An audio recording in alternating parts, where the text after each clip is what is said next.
पुराय गोंयांत आयज दिवाळी व्हडा उमेदीन मनयली। काल राती सगळे कडेन मोठ्या गाजावाजान डीजे आनी म्हाणाच्या नेटार नरकासुराच्यो मोठ्यो मिरवणूक काडून ह्या नरकासुरांक लासपाची प्रथाय जाली। पूण ते नरकासूर खंय लासप हाची जाणविकाय ह्या तरणाट्यांक ना हाचें उदाहरण राजधानींतल्या रस्त्यांक पळयल्यार कळटा।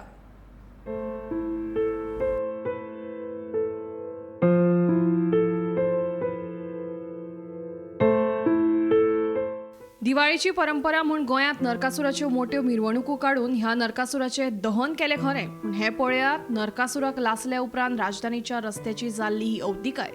चवथ आसूं नाजाल्यार दिवाळी, मुख्यमंत्री म्हणटा की सगळ्यो परबो मनयतना त्यो इको फ्रेंडली पद्दतीन कशे मनयतल्यो ताचेर लक्ष दिवंक जाय। चोरला घाटात उडयल्लो कोयर पळोवन मुख्यमंत्र्याक चिंता जाता आनी आमचें गोंय आमीच राखपाक जाय म्हूण एका व्हिडिओंतल्यान गोंयकारांक सैमाचें जतन करपाचें आवाहन ते करतात। पूण माननीय मुख्यमंत्री महोदय, तुमी हें लेगीत पळयात नरकासुराक राजधानीच्या रस्त्याच्या मदींच लाशिल्ल्यान ह्या रस्त्यांची कितें बाबत परिस्थिती जाल्या ती। सुंदर सोबीत गोंय राखपाक जाय जाल्यार पर्यावरण आनी प्रदुशणाची काळजी घेवपाकूच जाय। पर्यटन खात्यान नरकासुराच्यो सर्ती जाहीर केल्यो, पूण नरकासुराचें दहन खंय आनी कशें करचें हे विशीं नेम कित्याक घालूंक ना। नरकासुराच्या दहना उपरांत राजधानीच्या रस्त्याची अशी अवस्था जाता जाल्यार हे बाबतींत गांभीर्यान विचार जावप गरजेचें आसा। Bureau report, Gomantak TV.